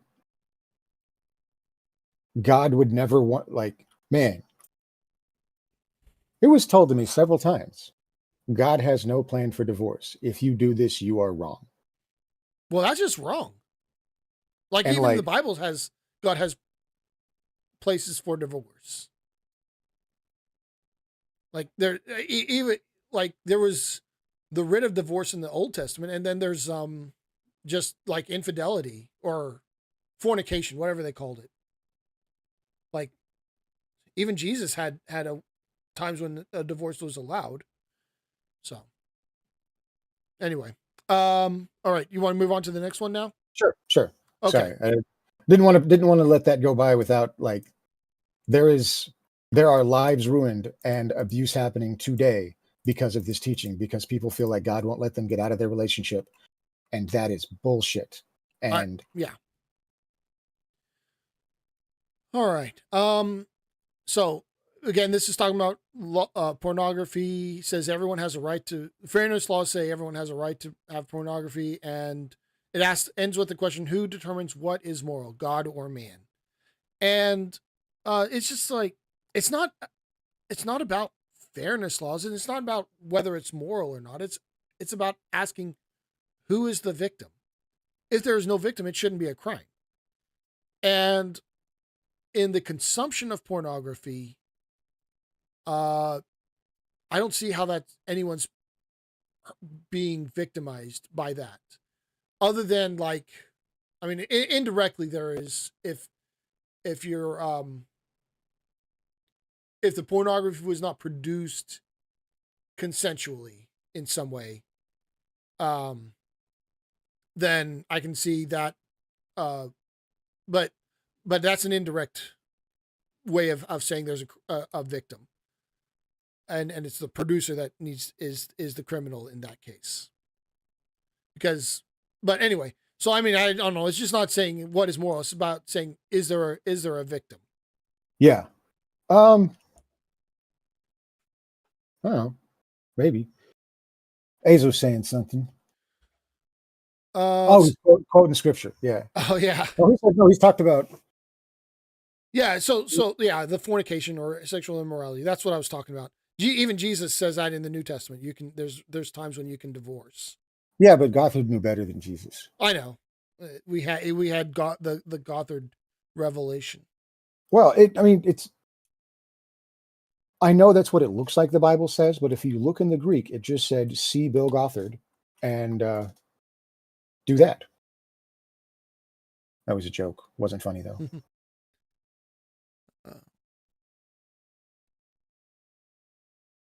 This one's important. So Deviant says, growing up in a household where the parents aren't in a good place, even if it doesn't go so far as to actual abuse, it's still a harmful milieu for a child. And I agree. I mean, yeah,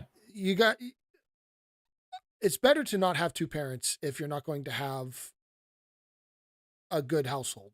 It's better to model a divided home than model a broken home.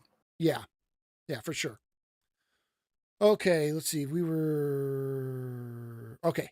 Third highlight on this page. Fairness laws are taking more and more rights from parents, churches, and business. As a result, the government is assuming an overwhelming responsibility for the social welfare of its citizens. And my thoughts on that are the only rights I see being taken away are those that are harmful to people who are easily harmed. I don't think that's what they're talking about. You don't think that's what they're talking about? No. Okay. Look at the justice side. Okay. They're talking about prosperity and finance, right? Uh-huh. Wait, no, I'm looking at the wrong thing.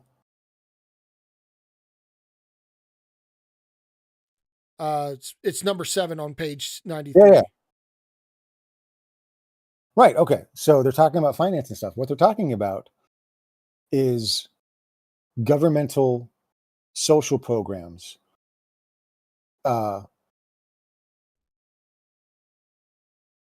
being forced upon the populace when it could be just the churches.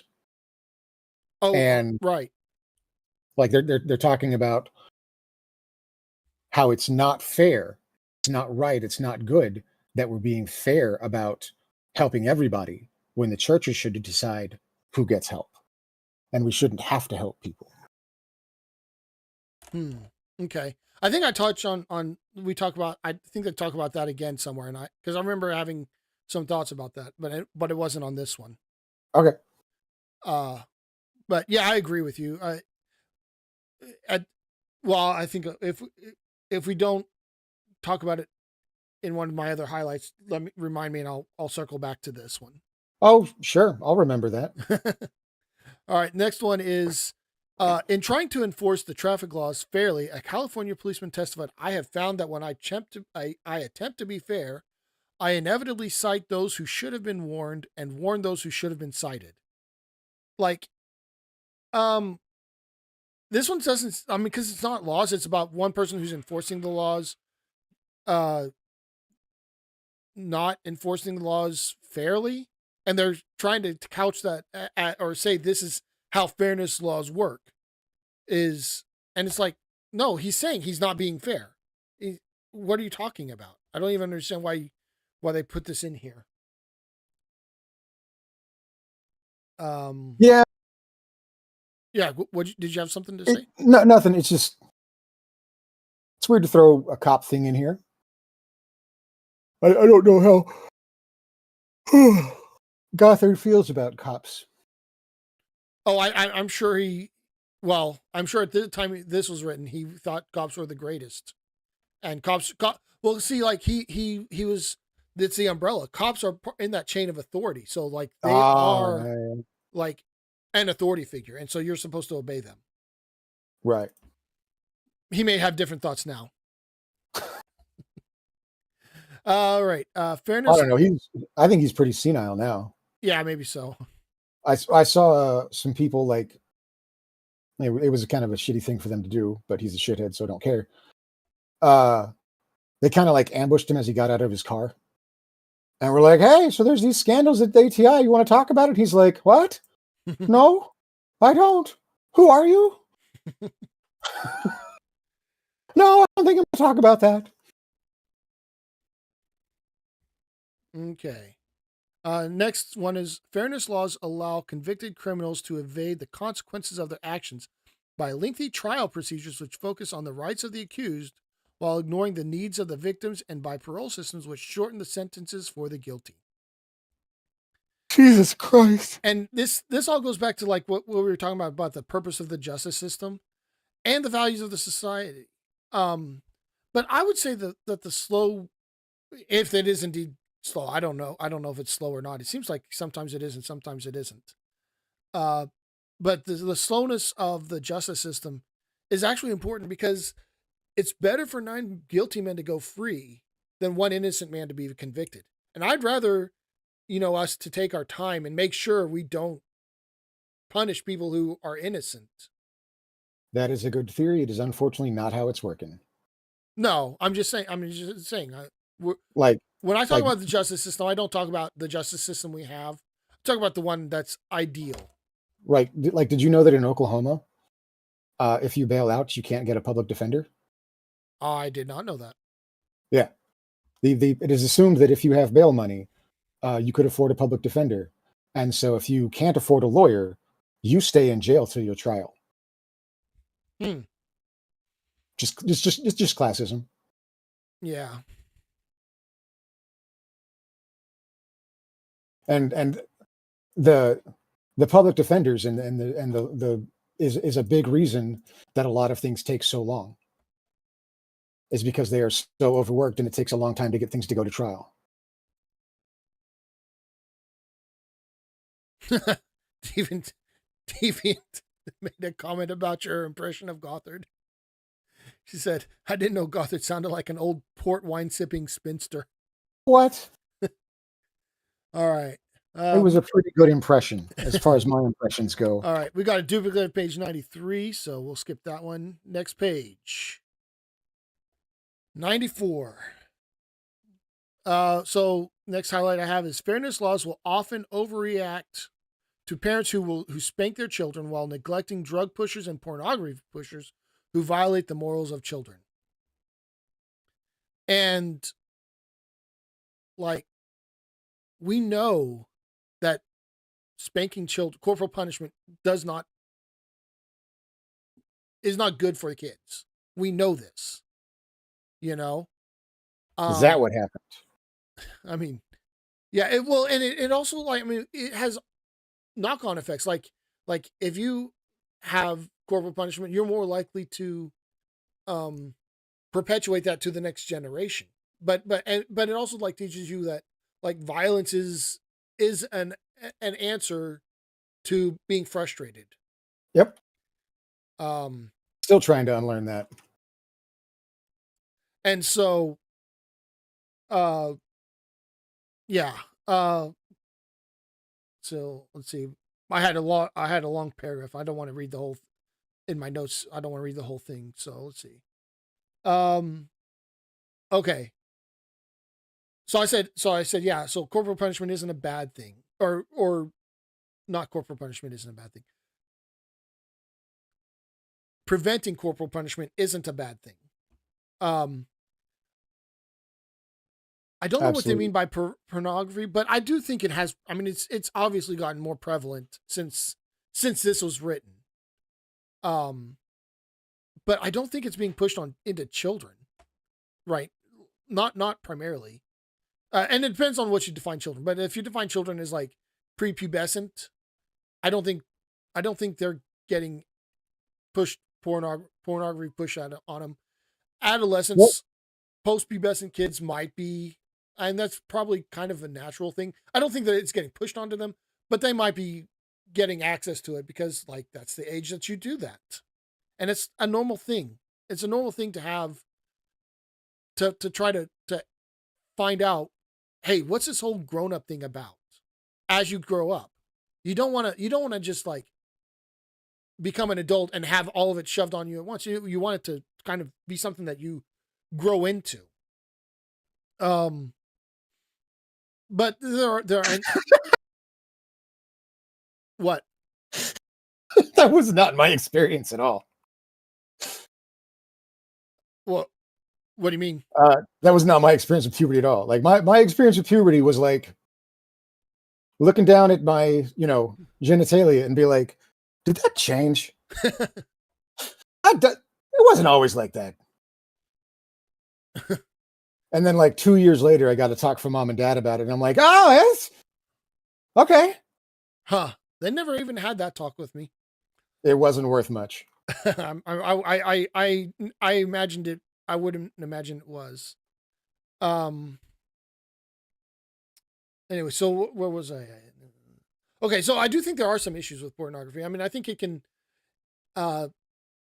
give you wrong expectations of what a relationship is like, and can help you objectify people, and that's not great.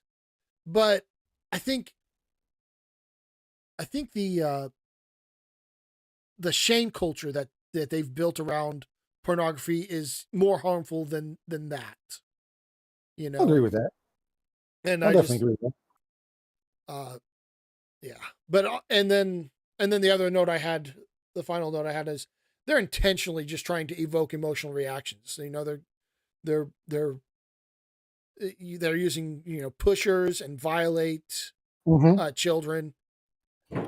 They're trying to just make you feel this visceral reaction to what they're saying here. I mean, they're going a lot deeper than I ever remember going, which I'm absolutely certain mom and dad did not cover this stuff in detail with us when I was, a kindergartner.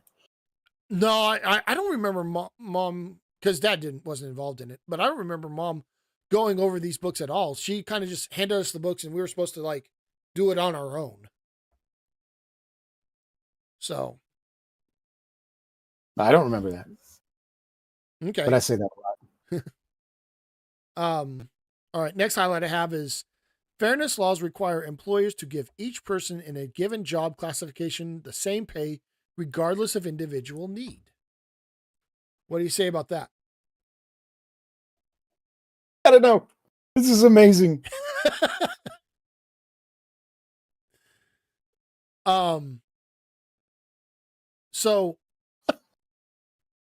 So I don't know what they're even talking about here. Like I don't know that these laws exist, but if they do, I don't know that they're necessarily a bad thing.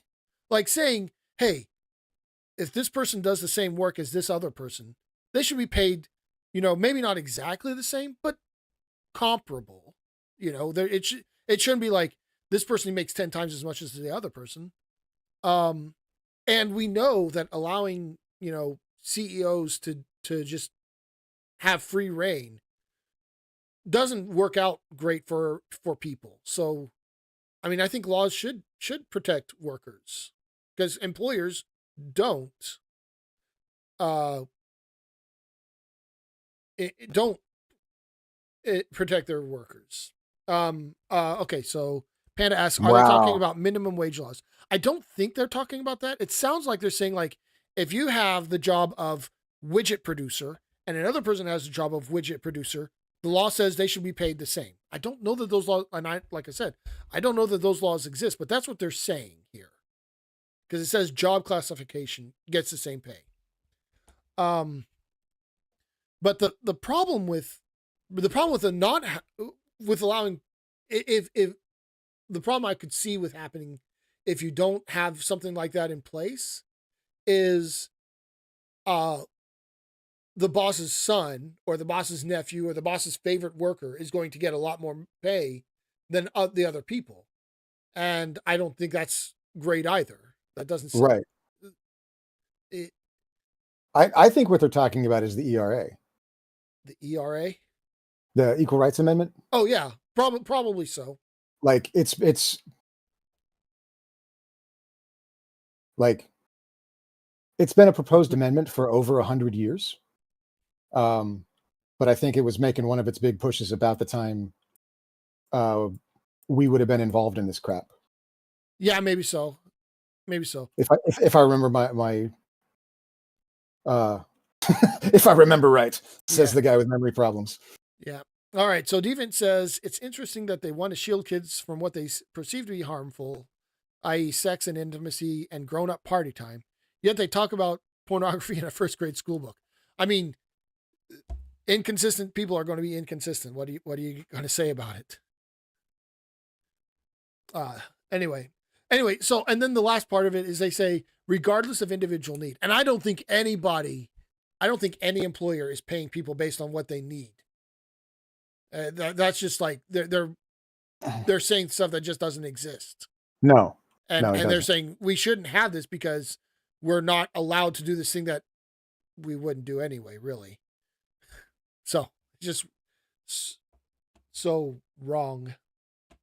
Okay. Next one is the fairness penal code of our day is based upon the philosophy that the criminal needs to be rehabilitated at the taxpayer's expense, rather than on the philosophy that the criminal needs to make restitution for his crime. And my note here says, I remember this concept being taught that humanism says it's because of society.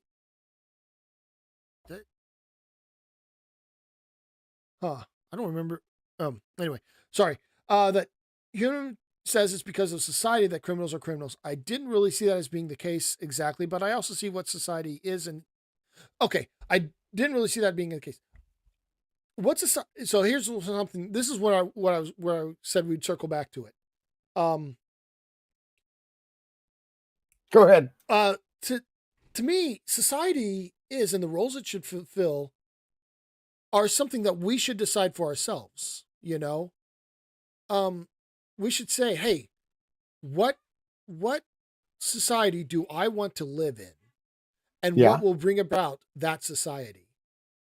And so if I want a society where the criminal gets rehabilitated at the taxpayer's expense, then because I want to, I kind of agree with it. I want a society where we take care of the people we can take care of, you know, as a society. I have no problem with that being a thing that we do. And so the idea that this is just something that shouldn't happen is really weird. Also, like, and I didn't put this in my notes, but just thinking about it, like saying, hey, you're wanting me to pay for this rehabilitation, like that's not being poor in spirit, really. That's kind of the opposite. It's my money is my money. Right. So did you have any thoughts? I'd kind of echo what you said, but Okay. I think we're in lockstep on this one. Yeah. All right. I did here's where I put my notes about what I think the criminal justice or not the criminal justice, the justice system should be. I think there's like 4 parts of it. We should be, I think deterrence is a thing we should be doing. I think we should try to discourage future crime. And depending, and like crime, like I said before, is when there's a victim. But we should also be trying to help the offenders, the criminals, become productive members of society. We should be rehabilitating them.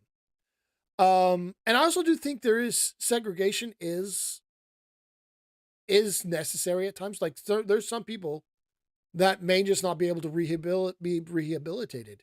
And even people that can be, they're not going to be rehabilitated immediately. We need to protect the rest of society from these people while that process is happening.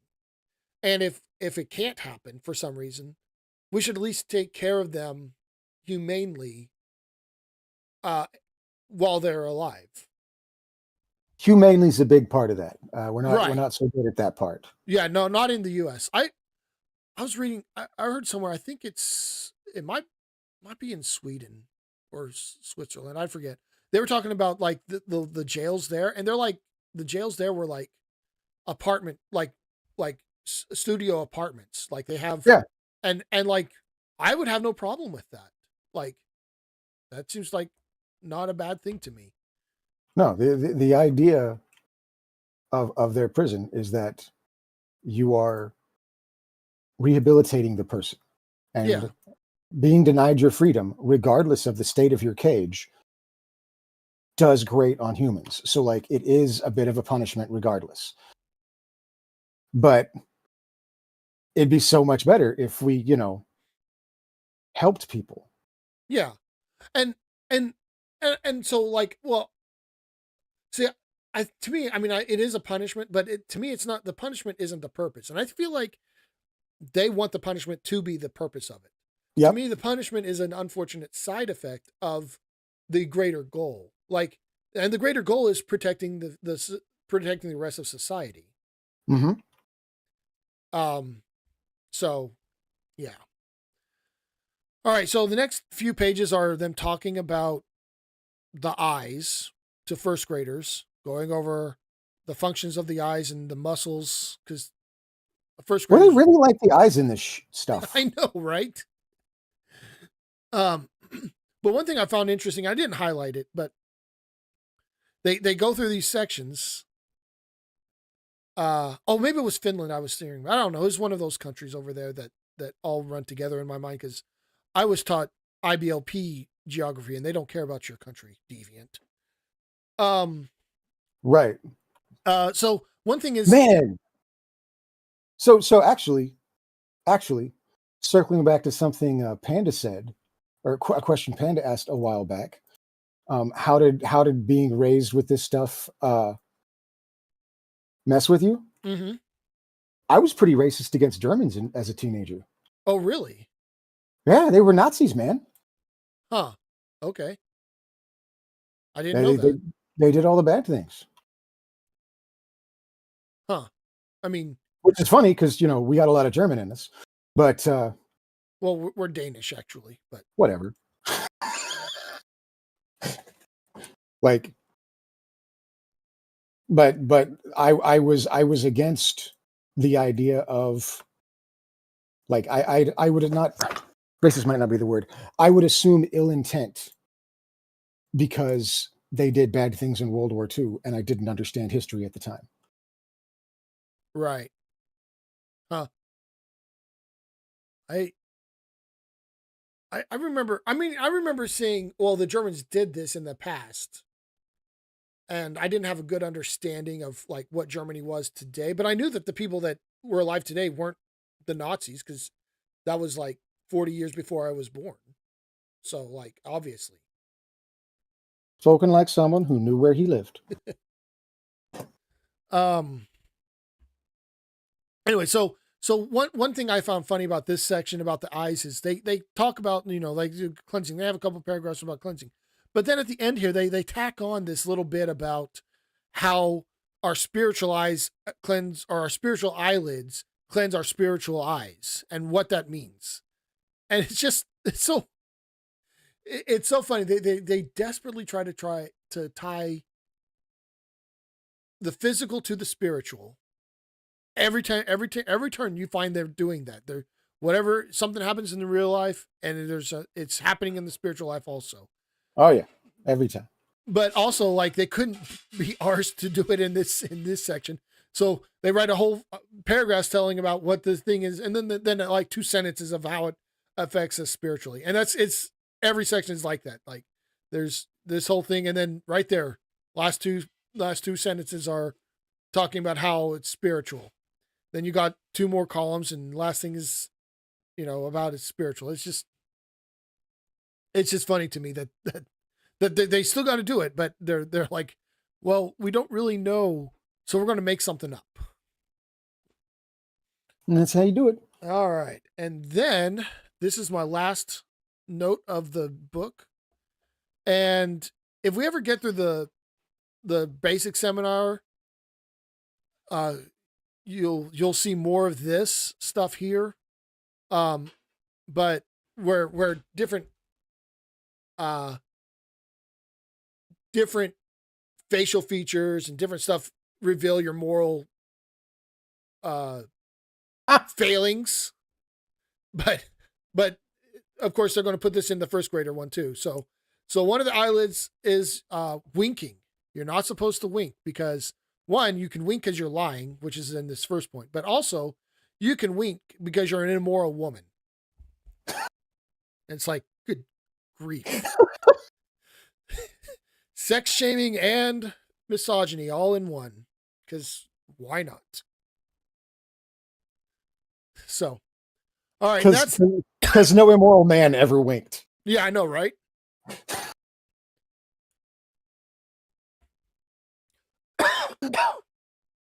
All right. What I mean, this whole thing is just like, what if a prissy little bitch made a religion?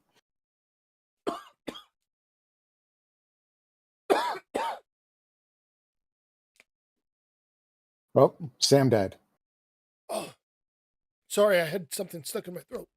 Yep. You dead?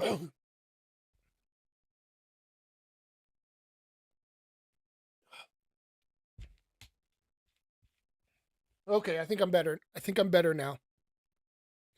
All right. So it's time for the most toxic thing. Did you come up with the most toxic thing for you? I'm definitely going with the stay in a marriage even if it's abusive and terrible. Yeah, that's pretty toxic. For me, the most toxic thing was back here on page 76. This thing where they're telling you how you're supposed to feel about your life before and after you were That saved. That gaslighting, that's like, to me, that's the most toxic thing in this book. that's pretty bad. So, all right. Well, that is all I have. Oh, right. Deviant's got a point. Oh yeah. You came back from the dead. What do we do now, boss? Oh, well, the next thing I do is I'll walk through walls and then go up into the clouds. Okay. Uh, are you going to give us any instructions before you go, or should we look for some random political operative to make up a religion after you go? I think I'll do the latter. Okay, cool. All right, guys. Well, thanks for joining us. We'll be back next week for Wisdom Booklet 4. We'll try to be funny that time. I don't know. I'm just saying stuff. Thanks, everyone. Have a good night.